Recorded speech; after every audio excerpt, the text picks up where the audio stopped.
If you're watching this video on your iPhone, you may want to rush to the store to buy the latest one because it can be the last iPhone you'll ever own. For years, we've all been accustomed to the availability and a great quality of iPhones and other Apple products, but the recent events may force Apple to change every aspect of their strategy. And quite possibly, we may not be able to get a new iPhones as we know them anytime soon. Apple historically has been in a good relations with China. All Apple's production lines are in China, and Apple CEOs has done everything they could to preserve this. Why? Because the manufacturing in China is cheaper, and with a population of 1.4 billion people, the Chinese market is ginormous. By manufacturing iPhones and other products in China and selling them in China, Apple is saving billions of dollars on transport and logistics. The Chinese government has always been tough to negotiate with, and Tim Cook has proven himself to be the right man to do it. After years of mutually beneficial cooperation, in 2021 Apple has become the #1 brand in China. Cook had to make many sacrifices and take a few steps back to land deals with China. For example, in 2016, Cook on Apple's behalf signed a top-secret $275 billion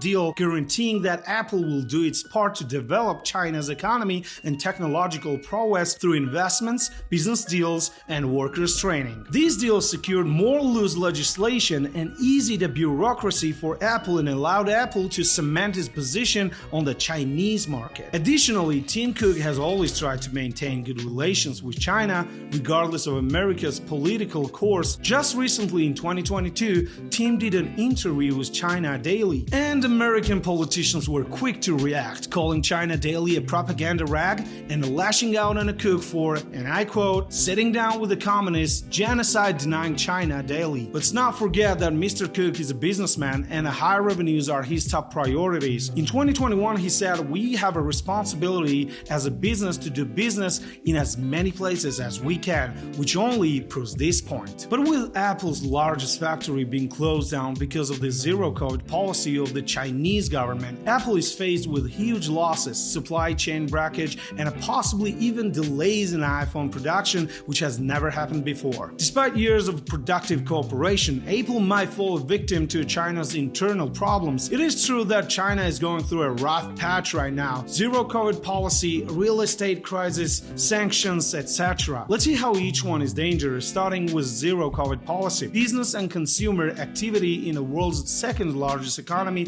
have been stymied by Beijing's zero-COVID policy that sparked month-long lockdowns on workers in dozens of cities, forcing many businesses to shut. Chinese leaders are loath to reverse the absurd policy now for fear of unleashing a bigger crisis. The second problem is that Beijing isn't doing enough. In August, it announced a 1 trillion yuan plan to boost the economy and small businesses. However, it's not enough. The government should be investing more in infrastructure, easy borrowing condition for home buyers, property developers, and a local government, and a tax breaks for households in order to bring people back to the quality of the life they had before. The third issue, Xi must cope with the crisis in the property market. Despite Beijing's effort to prop up the real estate market, home prices in dozens of cities have declined by more than 25% this year. Home buyers have been refusing to make mortgage payment on unfinished buildings, and some doubt their houses will ever be completed. Demand is down for new homes, and that has reduced the need of imports of commodities used in construction,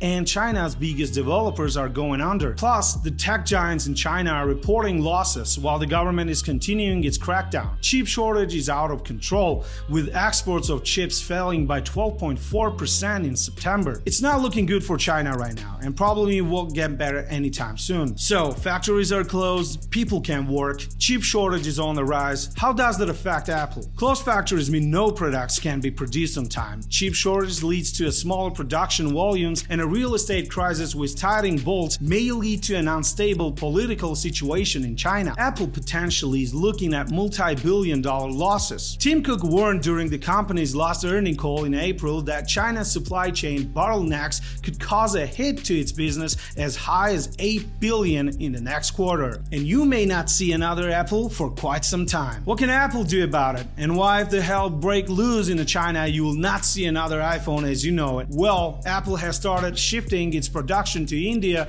earlier this year. Some people saw that as a concrete proof that Apple is planning on cutting ties with China very soon, but the calculation says that Apple would need 8 years to ship mere 10% of its production from China to India. At this point, it is unclear what Apple is doing or plans on doing. This shift may lead to negotiating and reminding the Chinese government how much money Apple brings into the Chinese economy. Or it really can be a sign of upcoming breaking free from China. What's certain is that Apple is trying not to antagonize China's ruling party. What else can Apple do? The only reasonable way seems to diversify the production, since for the last 20 years, Apple has been pouring billions into building factories in China. And not the situation in China poses significant risk no one could have foreseen, even Tim Cook. And if Apple was to manage the shit from China, it would be the end of an era, since Apple's production processes and designs are tightly integrated to facilitate Chinese technological advancements and personal. If iPhones were to be manufactured in other countries, it could potentially lead to worse quality, smaller production numbers, or flawed supplies. And if that happens, the iPhones we'll see won't be the same iPhones we'll love. What do you think? Can Apple pull it off? Will we see any iPhone shortages anytime soon? Write your thoughts and opinions in the comments below. Hit that like button if you enjoyed this video or learned something new. Also, subscribe to the channel to never miss our new videos. Thank you for watching and see you soon. Bye.